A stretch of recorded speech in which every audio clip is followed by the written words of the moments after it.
Today's episode is brought to you by Source Forensics. Are you looking for a video conversion service? Well, look no further because I got one for you. If you are looking for fast, efficient, and honest, Source Forensics is your go-to. Since 2003, they have been converting weddings, baptisms, sports, and other videos. They have become a reputable and well-known video conversion service. Their team is up for every job, managing projects with the skill and experience their clients have come to expect. They want their customers to be satisfied with their work, which is why they provide open communication channels throughout the duration of each project. Trust Source with all your precious memories stored on various legacy formats, VHS tapes, DVDs, CDs, mini DVDs, cassettes, old vinyl, and 35mm slides. Whatever the job is, they got you covered. Contact them at 401-203-5019. Again, that's 401-203-5019, or visit their website at www.sourceforensics.com. Again, that's www.sourceforensics.com. Now for our episode. All right, ready? Yep. All right. On today's show, I welcome on a very special guest. He is Coach Kevin Lendrum. He's the head coach of Middletown High School boys basketball team. Coach, how are you? Good, Jeff. How are you? Thank you for having me. Oh, of course. I'm doing well. And thank you for coming on the show. I appreciate your time and everything. How are you doing during these COVID times? It's a little tricky. Haven't been able to, usually this time we're playing. Maybe injury fund by now, maybe one league game by now, and definitely practicing. And weeks of open gym, maybe a month of open gym and workouts, but I haven't seen the kids at all. I have not seen them every now and then, because I teach the high school, so I see them walking in the halls, some of them. But we're like a 25-75 split right now, so most kids are home. So we only have 25% of the kids in the building at one time. Yeah, that's crazy. That's a good small amount of kids being in the building at once. It's a small school anyway, so. Yeah, that's tough. That's really tough. I mean, I know it's got to be weird. How's it like? How's the feeling of not starting basketball like right after like Thanksgiving? It's really bizarre because I usually have so many hours in already, just like looking at players and certain situations and trying to see what any plays I can have for the current group, because I just try to adapt to my personnel and who I have. And I still don't know who I'm going to have, because there are kids who aren't going to be playing. They've decided not to play. As of right now, I got 15 players signed up to play, and we might not have a JV. We might just have a varsity, but we'll see how it goes. But it is very strange, because usually after I eat Thanksgiving dinner, I get my book out. My dad's my assistant, one of my assistant coaches, so I'm usually with him, and we break out stuff, start talking about stuff, but not this year. Yeah, it's such a weird feeling. I feel it's tough. I feel for you guys. All your coaches out there are just. It's got to be just a different pace of things that you get ready at Thanksgiving around that time. You're starting to get ready for the season, preparing, and then it's just a whole different world. Oh, it is. It is. It's crazy. Coach, I want to get take a little bit of a step back before we get into your coaching career. I want to know, when did you like really start to fall in love with the game of basketball, and how'd you really get into it? I'd say in maybe ninth grade. I had lived.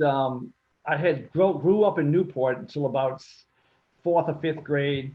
Moved to Cape Cod, and I was always into mainly baseball. But when I came back here, I moved to Middletown.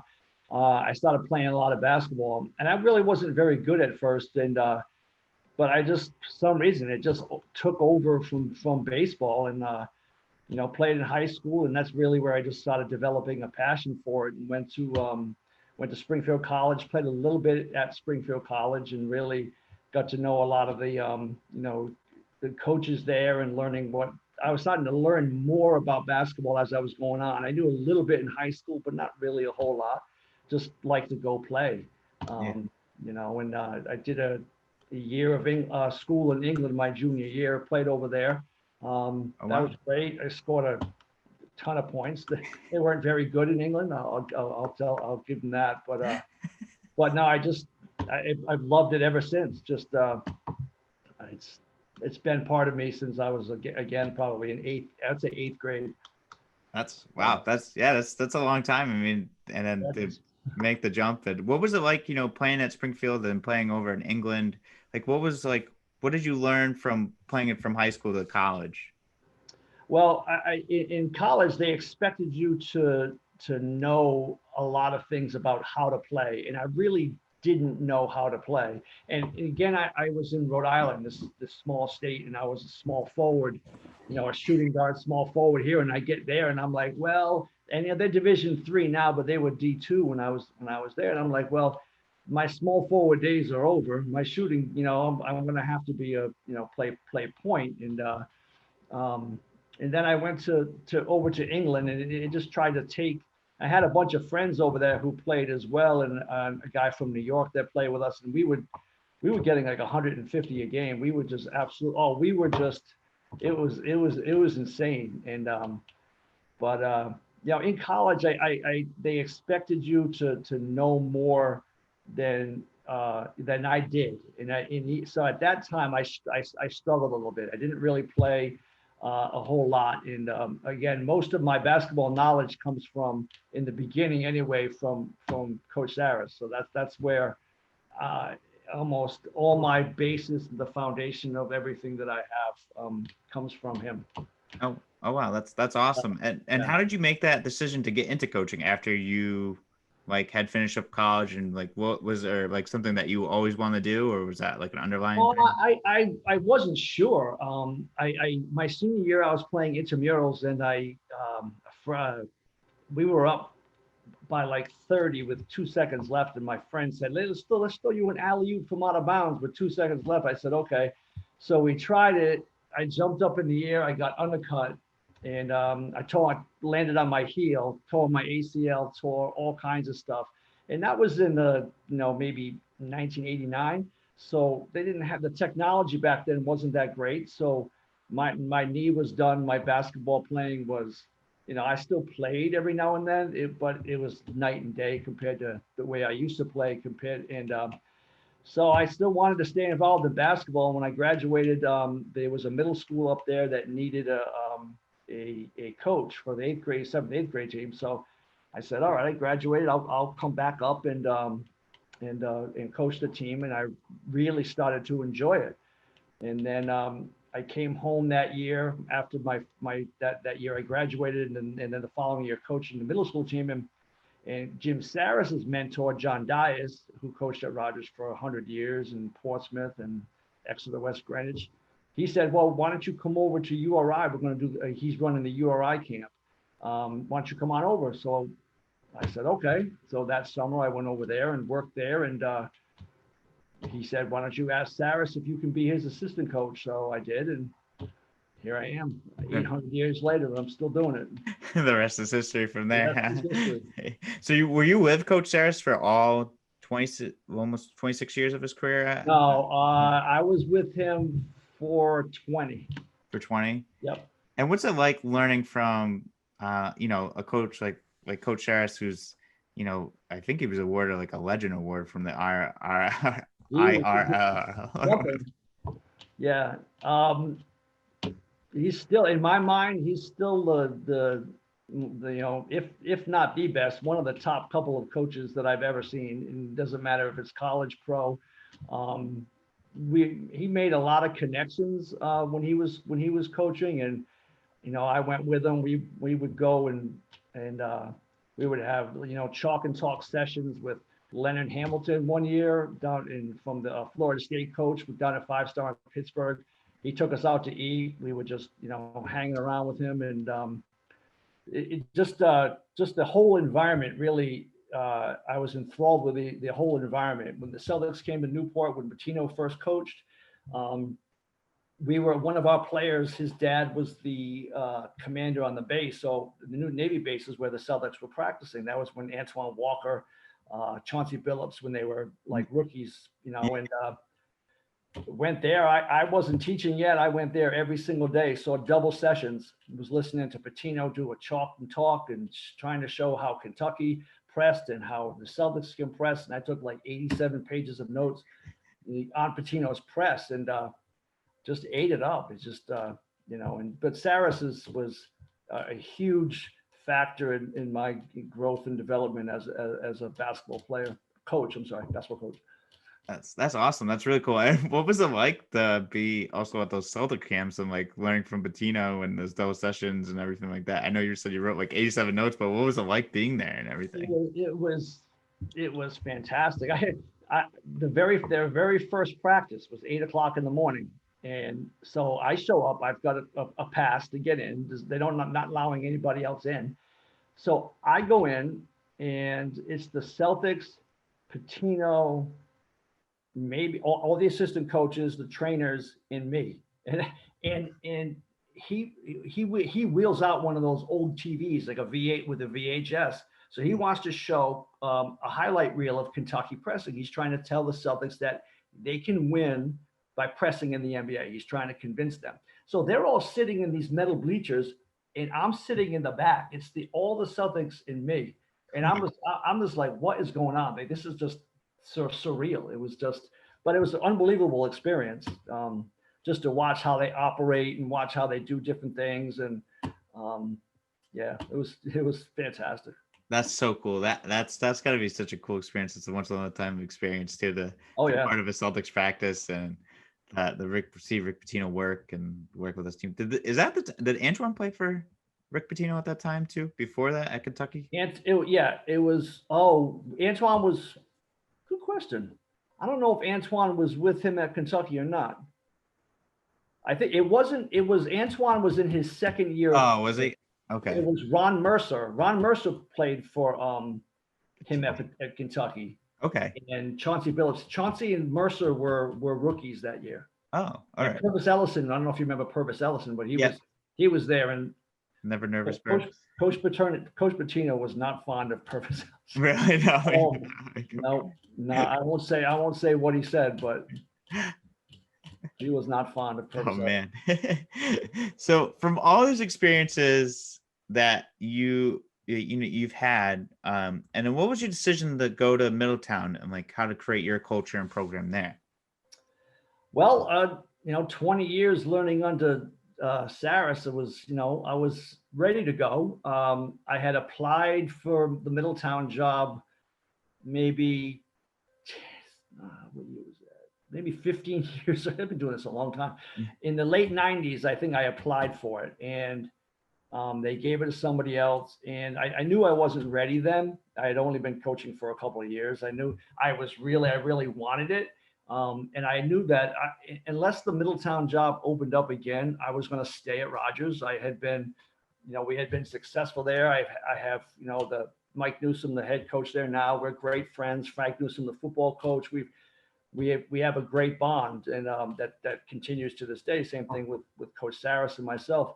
But when the job opened up, I'm like, this is like my only chance, and just to see what I can do. If I can't do it, then I can't do it. But I've always been pretty confident that I kind of know what I'm doing on the basketball court as a coach, and so I was like, and people were telling me, why would you want to go to Middletown? Why would you want to? They've lost for 100 years in a row, and I was like, well, I knew what they had coming in. I knew they had some kids in the middle school that were unbelievably athletic, and their JV team was really good. So I was like, let's do it. That's awesome. And what was it like when you came in? Like you said, they had lost for a long time. Like, what's it like to create your own culture and to bring in your coaching philosophy? At first, I wasn't sure how it was going to be accepted. I knew the kids, a lot of the kids I knew, but I came right in the middle of their summer league. Like the summer league had been going on. I got hired as coach. So I show up at the next summer league game, and they're kind of like looking like, why are you here? And I'm like, well, I'm shedding red and black because, I had been teaching. So they knew who I was because I was a teacher, but I wasn't in the school. I was teaching at an alternate learning program, but they knew who I was. And, but I think I don't know. I won them over somehow. I'm not exactly sure how. The one thing that I can say that we started off that first year that I coached there. At first I was like, I don't know how this is going to play out because we were 2-8 in my first 10 games, and we were playing at Prout and we lost by like 57 points. And in the locker room, I literally I broke down and I cried. I'm like, what? Like, I didn't know what was going on, like what was going to happen. And maybe I'm not cut out for this. But we just plugged at it and got after it. And we played Prout again later in the year. They ended up winning the Division III championship that year. We played them later in the year at home. We lost by 40 something in the first game, and then we won by 13 or 15 at home. Wow. So we finished the year like 7-4 and made the playoffs. And, by that time, the kids were kind of like, okay, if I play hard, you're going to play me. And if I don't play hard, I'm not going to play. Yeah. That's the main thing, is just, I don't know, somehow I try to get them to play as hard as they can. And I'll accept the occasional bad shot if you are like, playing like Marcus Smart, like all the time. Like, that's my goal, is I want guys to really get after it. And so. Yeah, that's great. I think that's awesome. I think that's also really cool that, like, I would definitely take a Marcus Smart on my on my team anytime. Like, just the way he plays and the plays that he makes is such an energy.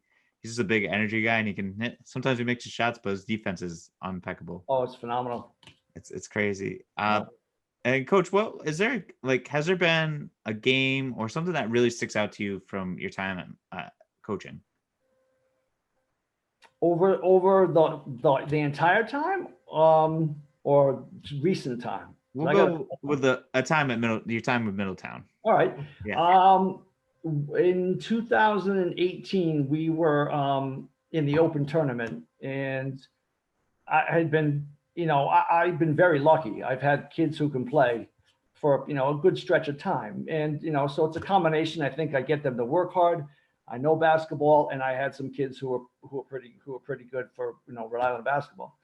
And so we had played the Open tournament 4 or 5 times in my first, 7 or 8 years at Middletown, and we hadn't won a game yet. We had lost to Henrican. We were close for a while. Same thing with LaSalle, Mount Pleasant.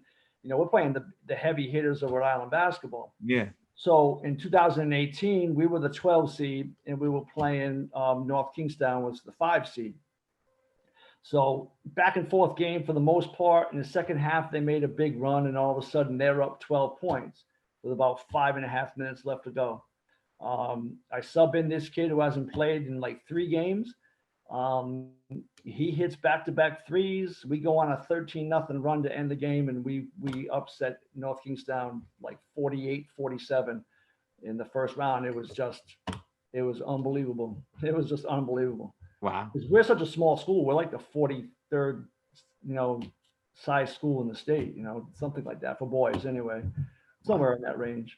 How many kids are in your school first, and then we'll get back to five something, like total boys and girls.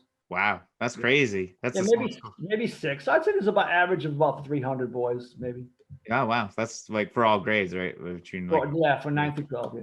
Wow, that's crazy. That is a small school. that was a big win, and it was just for the kids to experience that. And then after that, we went to CCRI in Warwick to play in the quarterfinals, and it was like, it's on the radio, and it's it was more. I felt like big time, and the kids, even though we lost that quarterfinal game, it doesn't matter. So. Yeah, it's awesome. That's so cool that you're able to beat a big school, and especially in North Kingston, that's just very well known for being one top school in the state. What was the atmosphere like? Were you guys home or away? It was in a neutral court. It was in Coventry, so it was kind of a neutral court. Psaras was there. He was actually doing the color on the W80K radio. Oh, right. For Bob Angel. Yeah, so he was there doing the color commentating for the game. It was mostly North Kingstown fans, because North Kingstown's closer to Coventry than Middletown. Plus, they're a bigger school. Yeah. And my daughter, it was funny. My daughter graduated from NK that year. She was and the assistant coach was her AP bio teacher. So she went into school that day and talked a little junk to the AP bio teacher, like just joking around and stuff. But it was pretty funny So she did that. That's awesome. That's such a great win, and that's so like cool to feel that feeling to go on top. And what was it like to play at CCRI like in that next final game? And I know you guys didn't win, but what's that atmosphere like to go onto that? That place is fantastic. It's a very tough place to shoot. The depth from and behind the baskets Yeah. is so big that, and we jumped out on fire.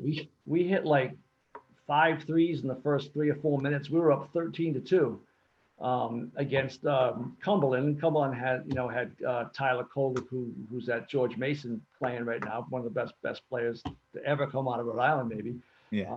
So he started playing. I mean, we ended up losing by about 10 or 12, I think, but the environment was great just to get them there, and to play in that big court was fun. It was good. That's awesome. That's really cool. And now, what about last year? Was there anything that really stuck out to you last year? And then, like, how did COVID affect you guys last year as well? Well, COVID didn't affect us at all because we ended the season fairly early. Last year was not, to put it mildly, if you were to say record-wise, last year was not a good year. At one point, we were 0-20. Oh, wow. Yeah, but it quite possibly could have been my most memorable, most enjoyable season, because not once did the kids point fingers, not once did they get down on themselves, not once did they stop working hard, they didn't, you know what I mean? They stayed together as a group. And so we had 2 games left in the season. We were at Narragansett, another really good team, another really good program. And then we were home against Juanita Sanchez, I think. And so we went to Narragansett, and close game, and we just hit our shots, did everything we had to do, stuck together, and fought like they've been fighting all year long, and came away with a win. That's awesome. Yeah, that was like, even, the playoff wins are great, but these guys want, because I don't know, I'm an emotional guy, I'm an emotional coach, so they see, they see the emotion and the stuff that I pour into it. If I break down, if I cry in front of them, it doesn't matter to me. It happens. And they were really excited to get that win, and just to get that off their backs, because we were up 17 one game earlier in the year, and we lost in overtime, and had that close game with Prout and lost, and a couple other close games that we lost, but they didn't give up. And that's really, what it's all about. And, it really was to go 1-21. To say that was a memorable season, it really was.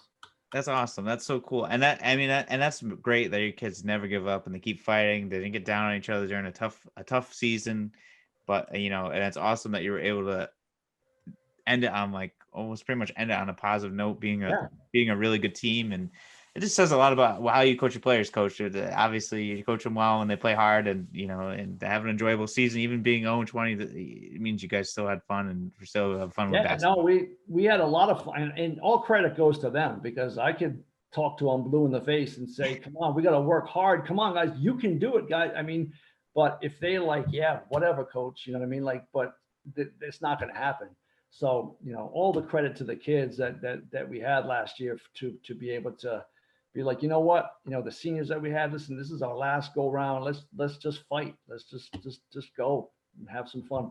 That's great. That's awesome. That's awesome. It says a lot about the kids are buying in and believe in their coach and believe in each other and their system. And no matter what the score or the outlook of the season looks like. Yeah, I tell them all the time. Every game at halftime, I write it's 0. The score is 0-0 always. Like, it's 0-0 at the start of the game. It's 0-0 at halftime. Doesn't matter who's ahead, how much you're ahead, or whatever. And I always say, I'm going to coach the kids in the game. Say we're up 30 in the end of the game, I'm going to coach the kids in the game like I coached the game in the first half, because they're there. They deserve to be coached. I'm not going to run the score up or whatever, but we're going to. I'm going to expect you to, get after the loose ball or get the rebound, or, rotate on defense. And, if you don't, then you're going to hear it. I don't care what the score is, but they know that. And I think they appreciate that, Yeah, definitely. It means you're not, no matter what the score is, if you're down or up 30, so you're not coasting either way. You want to still have those kids have teachable moments. Yep. To bring it back to Celtics, I remember Doc Rivers was doing that when the Celtics were having that bad year in 06. He was still coaching the young guys and never stopped coaching, never Yeah. coached. I remember Tommy Heinsohn, pointing that out and stuff like that. And I think that's always important with a coach. I think no matter what, you still coach. You don't stop coaching no matter what the situation is. Yep. That's really cool. Now we had talked about this off air a little bit, but what was it like in 2015 to have that run to that championship game? Whew, that was, well, we had just made the move up to Division Two from Division Three, Mhm. and the step up is pretty intense. I mean, it's Rhode Island high school basketball, so we don't have a whole lot of schools in the state, but the jump up is pretty intense, and it started at Rogers, the last game of the year, I think.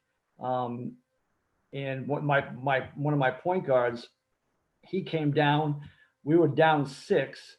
He comes down and hits a three. No, we were down 3. No, we were down 4. He comes down and hits a 3 to put us down 1. We call timeout. There's 6 seconds left. They get the ball in bounds. We foul. The kid hits 2 free throws. So now we're down 3 again with about 4 seconds left. We quickly inbounds. The kid who hit the first 3 takes 2 dribbles over half court and launches it. And it wasn't a chuck. It was nothing but net at the buzzer. Oh my God. Yeah. And then we were down 1 in overtime with maybe 15 seconds left. And that 6'4" point guard that I had, his dad was the last 1,000-point scorer at Rogers, Randy Butler, for Coach Psaras. He steals the inbounds pass, goes in for a layup at the buzzer to win.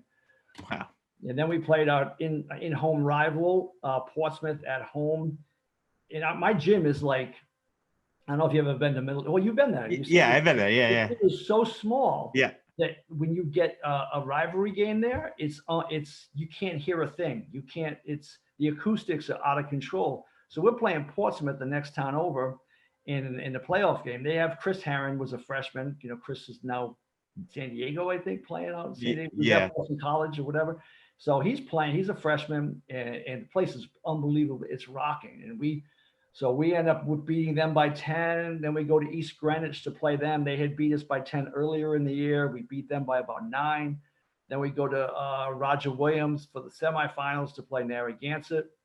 My point guard who hit those 2 threes, he gets ejected in the first half, so he can't play the rest of the game. But the 6'4" point guard kind of took over. My big man took over, and we won that game. Went to the championship game against North Providence, but North Providence hadn't lost a Division II game in 2 years. Wow. They were like 22-0. They were like 22-0 the year before. Same 5 guys.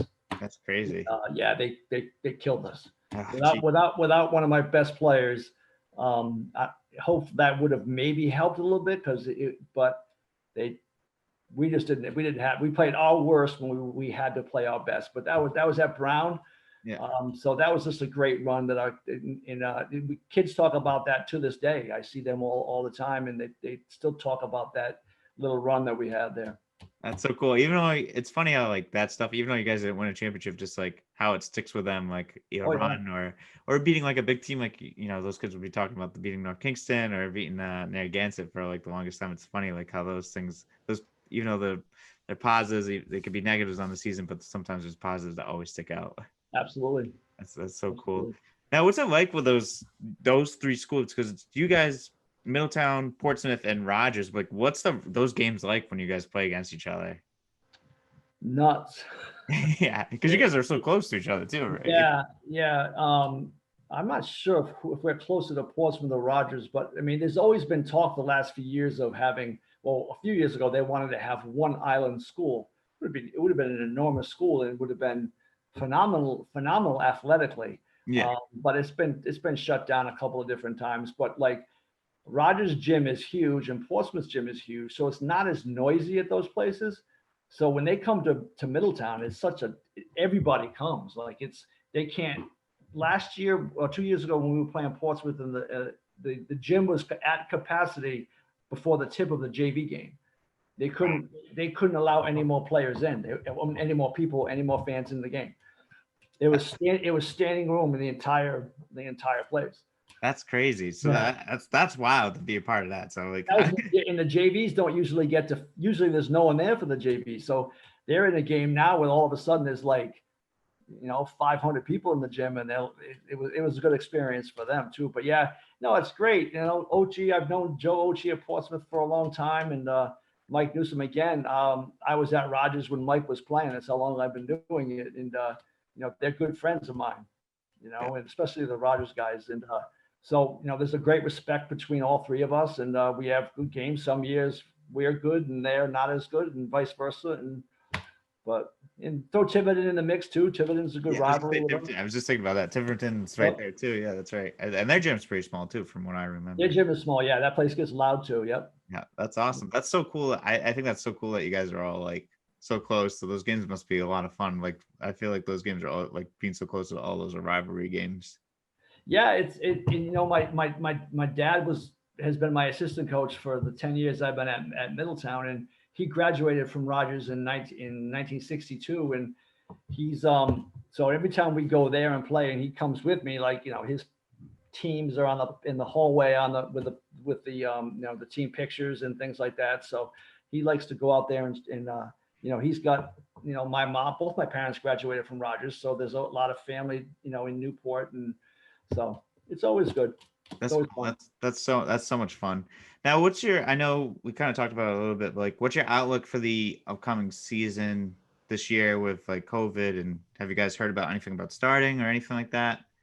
We were supposed to start on the 14th, which is today.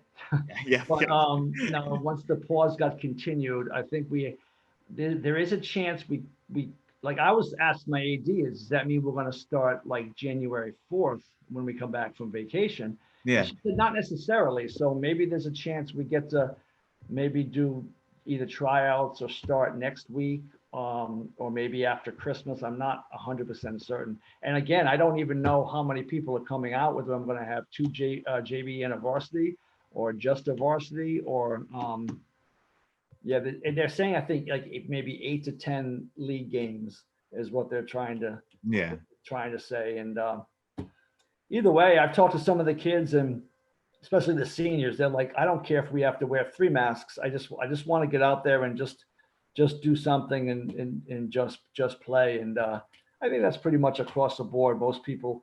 I was reading the regulations that were sent out the other day, the new ones from RIL about what we have to do for the games. It's pretty intense. It's what I guess they're switching to 4 quarters now. You got to use 2 basketballs, I guess one for the first and third quarter and another one for the second and fourth, and then really sanitize the ball in between quarters. Not like a bunch of things, like you're not allowed to sub, you're not allowed to meet at the scorer's table to go in. You got to do one at a time, no matter how many. If you sub 10 if 10 players are being subbed, you got to go one at a time, I think. So the referee's got to have an electric whistle, I guess. So there's a lot of new things. Yeah.